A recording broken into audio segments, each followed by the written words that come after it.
नमस्कार, प्रणाम। मैं गणेश कुमार चौधरी, पंचायत वार्ड सदस्य संघ के बिहार प्रदेश अध्यक्ष, सभी प्रदेश पदाधिकारी, जिला अध्यक्ष, प्रखंड अध्यक्ष, पंचायत अध्यक्ष एवं वार्ड सदस्यगण, वार्ड क्रियान्वयन प्रबंधन समिति के सभी सदस्यगण, संगठन के सभी वरिष्ठ साथीगण।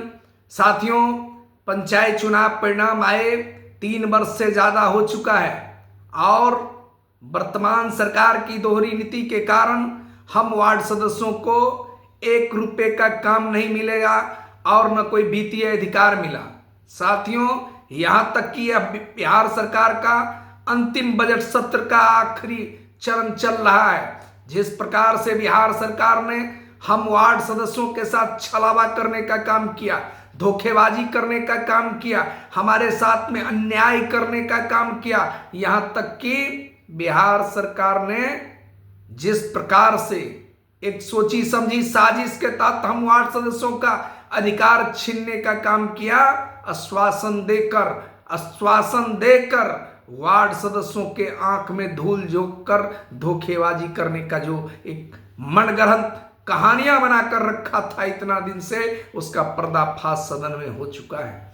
साथियों, जिस प्रकार से पंचायती राज मंत्री जी सदन में आकर जब एमएलसी महोदय द्वारा प्रश्न किया गया कि वार्ड सदस्यों को आपने 3.5 साल से ऊपर हो चुका है, वार्ड विकास फंड में 1 रुपये का पैसा नहीं दिए हैं, वार्ड क्षेत्र का विकास नहीं हो रहा है, नली गली एवं नल जल योजना की बदतर स्थिति है, नली का निर्माण नहीं हो रहा है और गलियों में सड़क नहीं बन रहा है, वहां सौर स्ट्रीट लाइट नहीं लग रहा है, वार्ड क्षेत्र की समस्याओं का अंबार लगा हुआ है। क्या आप वार्ड सदस्यों को अपमानित करने का इतना बड़ा साजिश रचने के लिए जो तैयारी कर लिए हैं, यह क्या वार्ड सदस्य बर्दाश्त कर पाएगा? साथियों, जब इस प्रश्न का जवाब मांगा गया तो माननीय पंचायती राज मंत्री ने कहा कि 7 निश्चय योजना पार्ट 1 जो वार्ड क्रियान्वयन प्रबंधन समिति के नाम से 2017 में लाया गया, अध्यादेश लाकर जो कानून बनाकर लाया गया, उस कानून के तहत तो हमने 2019 तक का ही एग्रीमेंट बनाए थे। साथियों, ये कौन सी एग्रीमेंट था कि अगर 2016 में हम पंचायत चुनाव जीते तो क्या बिहार सरकार ने मुझे एग्रीमेंट पर चुनाव लड़ने के लिए कहा था? क्या हम जनता के वोट से आते हैं तो क्या एग्रीमेंट पर आते हैं? और जनता के आशीर्वाद और वोट का जिस प्रकार से मजाक बनाने का काम किया जा रहा है, लोकतंत्र की यह हत्या है। और जिस प्रकार से माननीय मुख्यमंत्री नीतीश कुमार ने जनादेश का अपमानित करने का काम कर रहे हैं, जिस प्रकार से वार्ड क्षेत्र की विकास को रोकने का काम कर रहे हैं, महात्मा गांधी जी के विचारधाराओं को और सपनों को कुचलने का काम कर रहे हैं, डॉक्टर बाबा साहब भीमराव अंबेडकर के संविधान को इन्होंने पांव तले कुचल डाला है। यह अहंकारी मुख्यमंत्री और पंचायती राज मंत्री सत्ता के नशा में, सत्ता के हनक में जिस तरह से अफसरशाही व्यवस्था बिहार में स्थापित कर दिया है, इसका जीता जागता उदाहरण है कि 3.5 सालों के सभी आंदोलन में हम 11 दिन भूख हड़ताल आंदोलन किए, विधानसभा घेराव किए, 18 आंदोलन किए। उस दिन आश्वासन देकर कहा कि आज आपको अधिकार देते हैं, लिखित आश्वासन देकर मुकर जाने वाला, पलटी मारने वाला यह मुख्यमंत्री या पंचायती राज मंत्री जिस प्रकार से आंख में धूल झोंक कर निकल गए। हमने बार बार एमएलसी महोदय और विधायक को कहा कि आप मेरी बातों को सदन के सामने में स्पष्ट करें, लेकिन स्पष्ट करते करते इन्होंने 3.5 साल गुजार दिया। आज आखिरी बजट सत्र चल रहा है, लेकिन हम वार्ड सदस्यों को निराशा हाथ लगा है, हम लोगों के साथ छलावा हुआ है, धोखेबाजी हुआ है।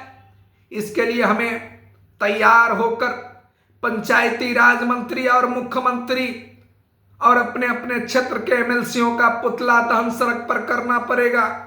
उन विधायकों का भी पुतला दहन करना पड़ेगा जो गांव के विकास के नाम पर वोट मांग कर गए थे। एमएलसी का पुतला दहन करना पड़ेगा जो गांव के विकास के नाम पर वोट मांगे थे। सांसद का पुतला दहन करना पड़ेगा। उग्र आंदोलन करना पड़ेगा, आर पार का आंदोलन करना पड़ेगा, क्योंकि यह आखिरी चरण है। अगर अभी हमें अधिकार नहीं मिला तो बिहार सरकार फिर सत्ता में आएगा। सत्ता के मलाई में पक्ष और विपक्ष सोने के कटोरा में चांदी के चम्मच से फिर भ्रष्टाचार की मलाई खाने का काम करते हैं। यह भ्रष्टाचार में डूबी बिहार सरकार के इस मंत्री और विधायक एमएलसी जिस प्रकार से सत्ता की नंगा नाच नाच रहे हैं बिहार में, जिस प्रकार से अफसरशाही बोलबाला अपनाई जा रही है, जिस प्रकार से मनरेगा में लूट हो रहा है, प्रधानमंत्री आवास के नाम पर लूट हो रहा है, शौचालय के नाम पर लूट हो रहा है, वार्ड सदस्यों के वार्ड क्रियान्वयन प्रबंधन समिति के नाम पर लाखों और करोड़ों रुपया नल जल के मरम्मती के नाम पर बिहार सरकार के पदाधिकारी लूट रखे हैं। हम लोग इनको पोल खोलने का काम करेंगे। जिस प्रकार से इन्होंने हम वार्ड सदस्यों को धोखा देने का काम किया है, इसे 2025 में हम सबक सिखाएंगे और सड़क से लेकर सदन तक इन्हें धूल चटाने का काम करेंगे। जिस प्रकार से इनकी सत्ता की हनक और सत्ता की सनक इनके माथे पर सवार है, इन्हें सत्ता का भूत उतारने हेतु हमें अब तैयार रहना पड़ेगा साथी।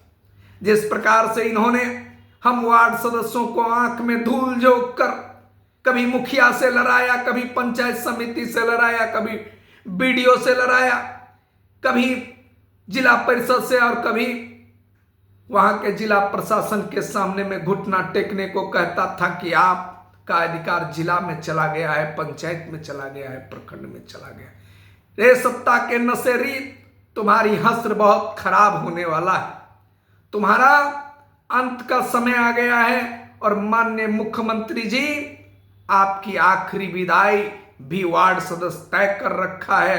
अगर जल्द आप फैसला नहीं लेते हैं वार्ड सदस्यों के अधिकार पर, वार्ड क्षेत्र के विकास पर, वार्ड क्षेत्र की समस्या को समाधान करने हेतु, तो आपको हम समस्या बनाकर विदाई कर देंगे और आपका समाधान करने हेतु बिहार की जनता टकटकी लगाए बैठा है। जिस प्रकार से आपने वार्ड सदस्यों और वार्ड क्षेत्र का विकास राशि को एक अफसरशाही और एक भ्रष्टाचार की गाथा बनाकर लूटने का काम किए हैं, इसका पोल खोलने के लिए हम वार्ड सदस्य सड़क पर आने के लिए तैयार हैं। सभी साथियों से आग्रह और निवेदन है, निवेदक पूर्वक कहना चाहता हूं कि 2 तारीख से लेकर 2 अप्रैल से लेकर 10 अप्रैल तक बिहार के सभी प्रखंड मुख्यालय, जिला मुख्यालयों पर धरना प्रदर्शन के माध्यम से बिहार सरकार के माननीय मुख्यमंत्री, पंचायती राज मंत्री से लेकर विधायक, सांसद, एमएलसीओं का पुतला दहन कार्यक्रम में तेजी लाने का कार्यक्रम